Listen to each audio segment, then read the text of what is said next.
ಜಿಲ್ಲಾ ಉಸ್ತುವಾರಿ ಸಚಿವರು ಮಾಡಬೇಕಾದಂಥ ಕೆಲಸವನ್ನ ಎಲ್ಲವನ್ನ ಯು ಟಿ ಖಾದರ್ ಅವರು ಮಾಡ್ತಾರೆ. ನಮ್ಮ ರಾಜ್ಯದಲ್ಲಿ ಜನಗಣತಿಯನ್ನ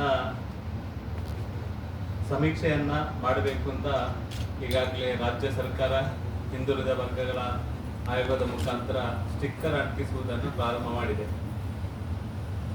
ನಮ್ಮ ಆಕ್ಷೇಪ ಇರುವಂತದ್ದು ಈ ಒಂದು ಪ್ರಕ್ರಿಯೆಯಲ್ಲಿ ಪ್ರಾರಂಭದಲ್ಲೇ ಸಮಸ್ಯೆಯನ್ನ ಇಡೀ ಜಿಲ್ಲೆಗೆ ಮಾಡುವಂಥದ್ದನ್ನ ಪ್ರಾರಂಭ ಮಾಡಿದ್ದಾರೆ. ಯಾಕೆಂದ್ರೆ ಜನ ಮಾತಾಡ್ಕೊಳ್ತಾ ಇದ್ದಾರೆ, ಈ ಸ್ಟಿಕ್ಕರ್ ಅಂಟಿಸುವ ಬಗ್ಗೆನೇ ಜನರಿಗೆ ಸಂದೇಹ ಬರಲಿಕ್ಕೆ ಪ್ರಾರಂಭ ಆಗಿದೆ. ನನಗೆ ಅನಿಸುವುದು ರಾಜ್ಯ ಸರ್ಕಾರದ ಒಂದು ಒಂದು ಜಿಲ್ಲಾ ಉಸ್ತುವಾರಿ ಸಚಿವರು ಅಥವಾ ರಾಜ್ಯದ ಯಾರಾದರೂ ಮಂತ್ರಿ ಅಥವಾ ಜವಾಬ್ದಾರಿ ಇದ್ದವರು ಇವತ್ತೊಂದು ಜಿಲ್ಲೆಯಲ್ಲಿ ಸಭೆಯನ್ನ ನಡೆಸಬೇಕಿತ್ತು ಅಥವಾ ಈ ಹಿಂದೆ ಸಭೆ ನಡೆಸಬೇಕಿತ್ತು.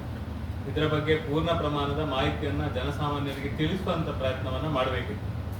ಇದರ ಬಗ್ಗೆ ಜನಜಾಗೃತಿ ಮೂಡಿಸಿದ ನಂತರ ಅವರು ಮನೆ ಮನೆಗೆ ಹೋಗಿ ಸ್ಟಿಕ್ಕರ್ ಅಂಟಿಸಿದ್ರೆ ಅಥವಾ ಮೆಸ್ಕಾಮಿನ RR ನಂಬರ್ ಕೇಳಿದ್ರೆ ಜನರಿಗೆ ಇದರ ಬಗ್ಗೆ ಸಂದೇಹ ಬರ್ತಾ ಇರಲಿಲ್ಲ.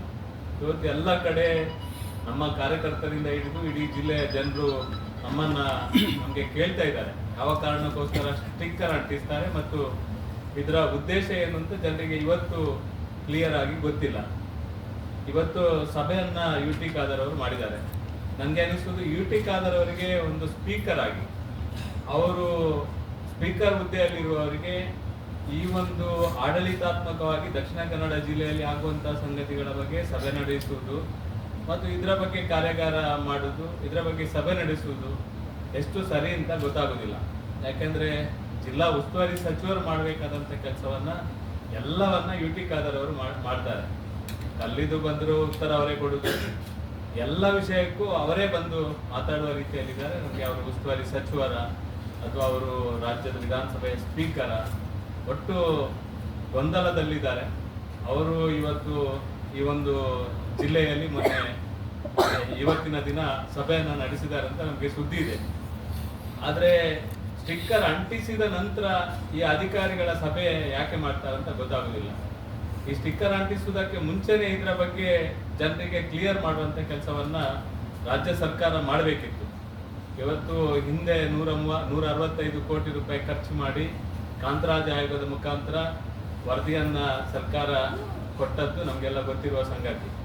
ಆ ಸಂದರ್ಭದಲ್ಲಿ ಕಾಂಗ್ರೆಸ್ ಅಲ್ಲೇ ಅಪಸ್ವರ ಬಂದಿರುವಂತದ್ದು ಕೂಡ ಎಲ್ರಿಗೂ ಗೊತ್ತಿರುವ ಸಂಗತಿ. ಅದು ಸರಿಯಾಗ್ಲಿಲ್ಲ. ಆ ಸಮೀಕ್ಷೆಯ ಬಗ್ಗೆ ಅಪನಂಬಿಕೆ ಬಂದಿರುವಂತದ್ದು, ಆ ಸಮೀಕ್ಷೆಯ ಲೆಕ್ಕಾಚಾರದ ಬಗ್ಗೆ ಅಪನಂಬಿಕೆ ಬಂದಿರುವಂತದ್ದು, ಅದನ್ನು ಒಪ್ಪಲಿಕ್ಕೆ ಸಾಧ್ಯ ಇಲ್ಲದ ಪರಿಸ್ಥಿತಿಗೆ ಅಂತಿಮವಾಗಿ ಬಂದಿರುವಂತದ್ದು. ಮತ್ತೆ ವಾಪಸ್ ಇನ್ನೊಂದು ಸಲ 100 ಕೋಟಿ ಖರ್ಚು ಮಾಡಿ ಮತ್ತೆ ಸಮೀಕ್ಷೆಗೆ ಇಟ್ಟಿದ್ದಾರೆ.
ಅಂತ ಹೇಳ್ತಾರೆ.